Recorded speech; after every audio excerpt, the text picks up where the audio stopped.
Calaroga Shark Media.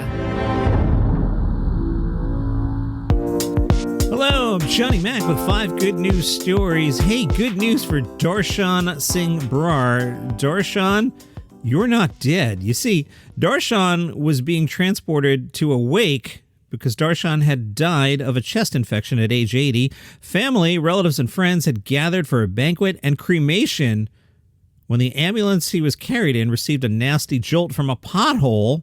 It was then that Brar's grandson, who was in the ambulance, noticed the hand moving. Checking the pulse, there was one. He notified the driver, "Hey, no cremation, what are we doing?" Brar was declared alive and savable and sent to the hospital. Another one of his grandsons says, "It's a miracle. Now we're hoping that my grandfather recovers soon. Everyone who had gathered to mourn his death congratulated us, and we requested them to have the food we had arranged." Meanwhile, in Zimbabwe, at the Chuala Trust Animal Sanctuary, an orphan monkey named William has made friends with a kitten named Marble. William lost his mother and arrived at the sanctuary in need of comfort and companionship. He found that in Marble, a gentle kitten, also recovering from the loss of her mom. According to the sanctuary, Marble offered William the gentle nurturing he was craving. The two have become inseparable, with footage capturing their adorable cuddles and Marble's soothing purrs as William clings to Marble's soft fur. That said, the goal is for William the monkey to eventually return to the wild. The sanctuary plans to gradually integrate him into a troop of monkeys once he's older and stronger.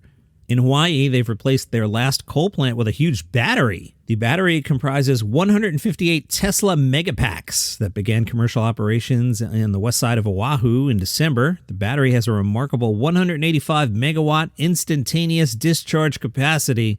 It'll be able to handle about 17% of the island's peak capacity. Have you been eating potatoes? Do you live in the United States?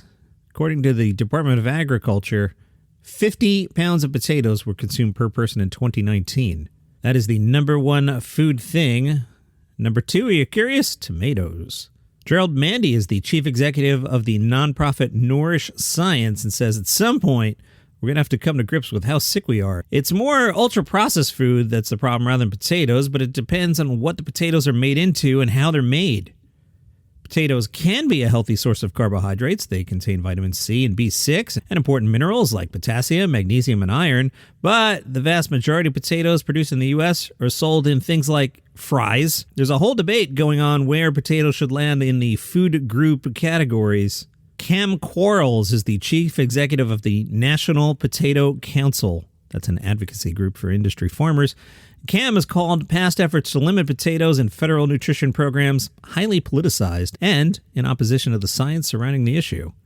All right, this next story, boy, this is sexy. An Ontario woman's unusual talent has earned her a Guinness World Record. Where are you going with this, Johnny Mac? Well, Lulu Lotus blew a 44.1 decibel whistle using her nose.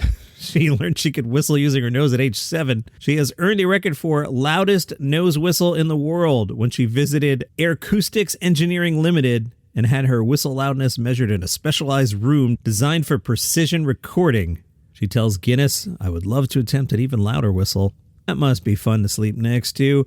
Her 5-year-old son is following in her footsteps, and she says, "It'd be a dream come true if he beat my record one day." Sure would.